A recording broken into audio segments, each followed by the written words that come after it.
Assalamualaikum warahmatullahi wabarakatuh. Apa kabar anak-anak? Semoga kita semua dalam keadaan sehat. Baiklah, Ibu Juvita pada minggu ini akan menjelaskan mengenai penyakit pada sistem reproduksi manusia. Tolong disimak video berikut ini.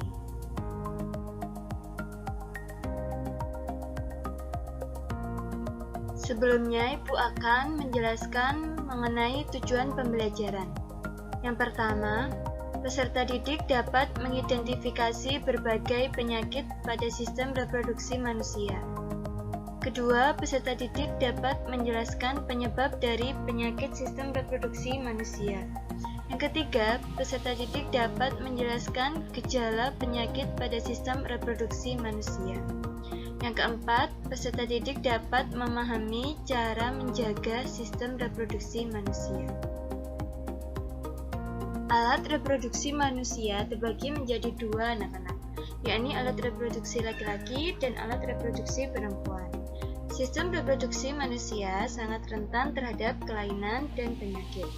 Penyakit yang menyerang sistem reproduksi antara lain yakni yang pertama, gonore, yang kedua, sifilis, yang ketiga, herpes genital, yang keempat, keputihan, yang kelima, HIV atau AIDS, yang keenam, epididymitis.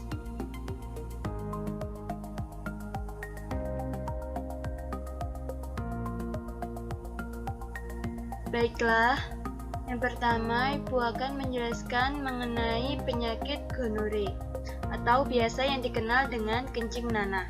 Penyebabnya yakni bakteri Neisseria gonorrhoeae yang ditularkan melalui hubungan seksual. Akibatnya yakni radang pada organ reproduksi yang menyebabkan kemandulan. Yang kedua, kerusakan mata. Tanda dan gejalanya pada pria, tandanya yakni keluarnya nanah pada ujung saluran kencing dan terasa panas atau terbakar, serta sakit saat buang air kecil. Yang kedua, tanda pada wanita yakni terdapat keputihan berwarna kuning kehijauan. Yang ketiga yakni pada bayi dapat tertular dari ibunya saat proses melahirkan. Bayi yang terkena gonore akan mengalami keluhan pada mata atau sampai bisa mengalami kebutaan.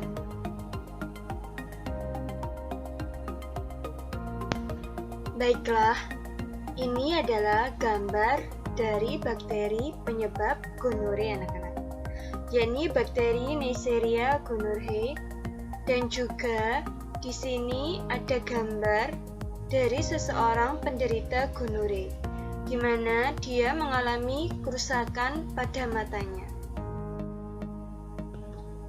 Penyakit yang kedua yakni sifilis, atau biasa dikenal dengan raja singa. Penyebab dari penyakit ini yakni bakteri yang bernama Treponema pallidum yang bisa ditularkan melalui hubungan seksual. Akibat dari penyakit ini yaitu kerusakan pada organ reproduksi. Pada stadium lanjut, sifilis menyerang hati, susunan saraf, dan otak. Tanda dan gejalanya yakni terdapat luka pada tempat masuknya bakteri ke dalam tubuh. Ini biasanya terdapat luka pada organ reproduksi, anak-anak.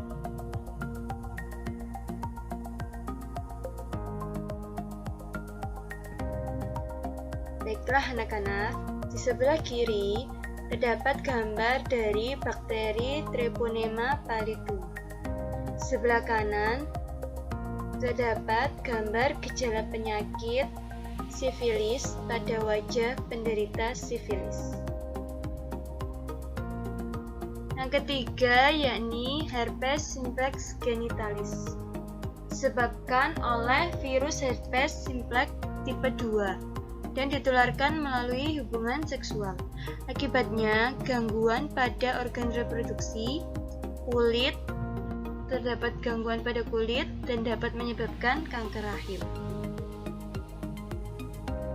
Tanda dan gejalanya yakni gatal-gatal, pedih, dan kemerahan pada kulit daerah kelamin. Lalu pada daerah tersebut timbullah beberapa lepuh-lepuh kecil dan lepuhan tersebut pecah sehingga menjadi luka.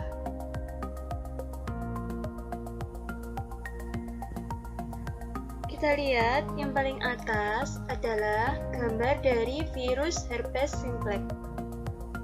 Virus ini jika pada bagian kulit menimbulkan gejala seperti yang sebelah kanan. Gambar yang sebelah kanan, gejala herpes pada kulit.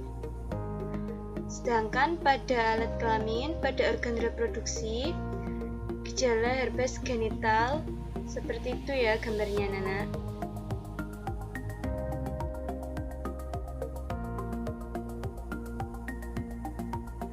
Baiklah, penyakit yang keempat biasanya dialami pada organ reproduksi wanita, yakni penyakit keputihan atau flor albus. Penyebabnya yakni disebabkan oleh parasit seperti jamur Candida albicans, protozoa Trichomonas vaginalis, bakteri, dan virus. Jamur ini menyukai lingkungan yang mengandung gula dan hangat. Sering ditemukan pada wanita hamil dan penderita diabetes mellitus. Akibatnya gangguan pada organ reproduksi wanita. Kadang terasa gatal. Tanda dan gejalanya yakni terdapat cairan encer berwarna putih kekuningan atau putih keabu-abuan pada bagian vagina perempuan.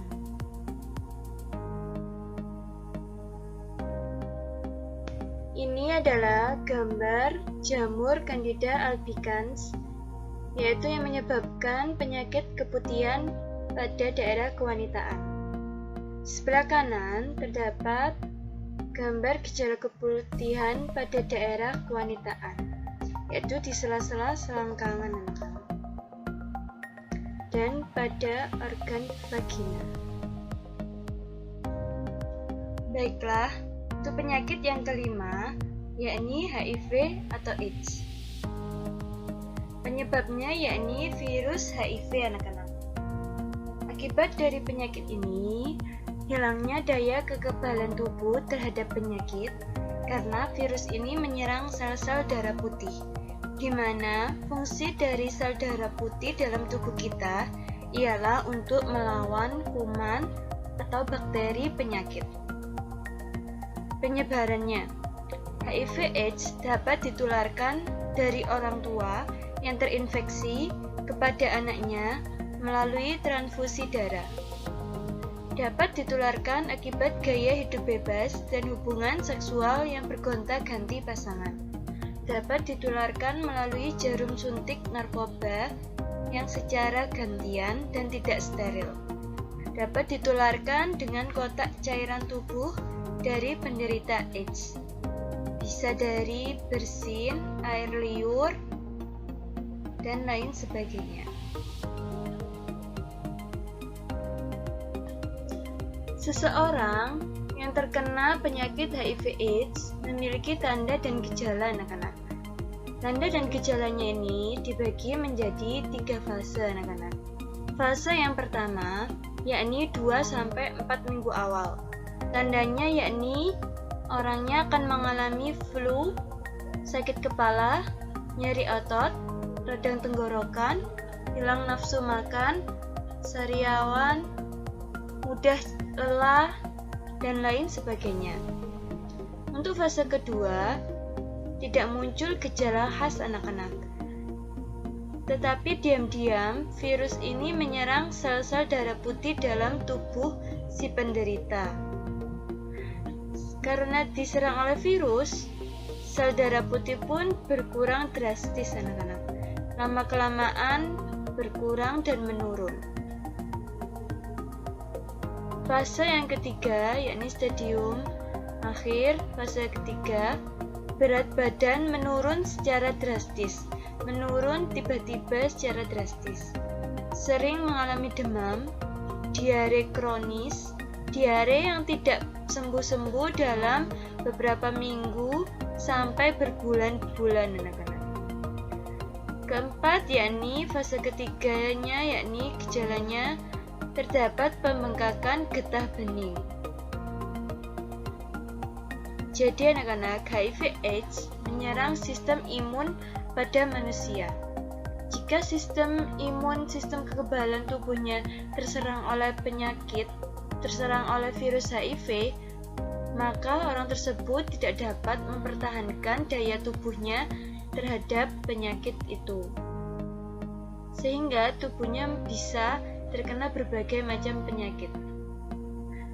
Dan selama ini penyakit HIV/AIDS belum ditemukan obatnya anak-anak. Dari sini ada yang ditanyakan.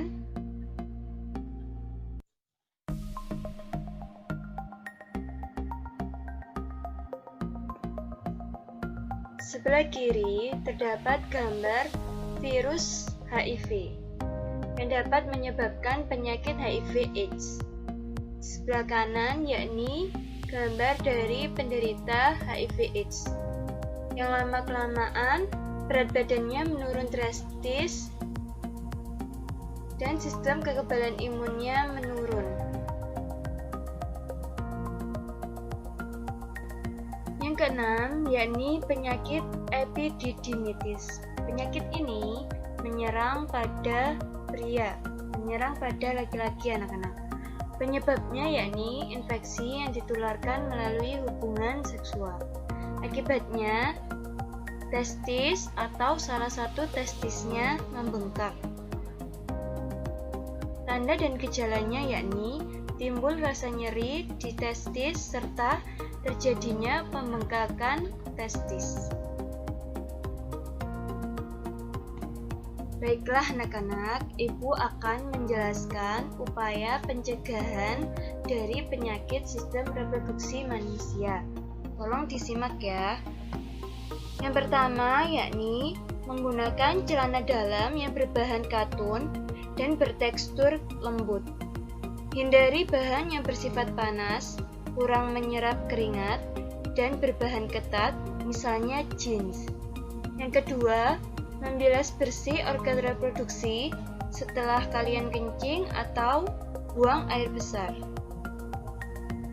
Keringkan sisa air yang masih menempel di kulit dengan menggunakan tisu atau handuk hingga benar-benar kering.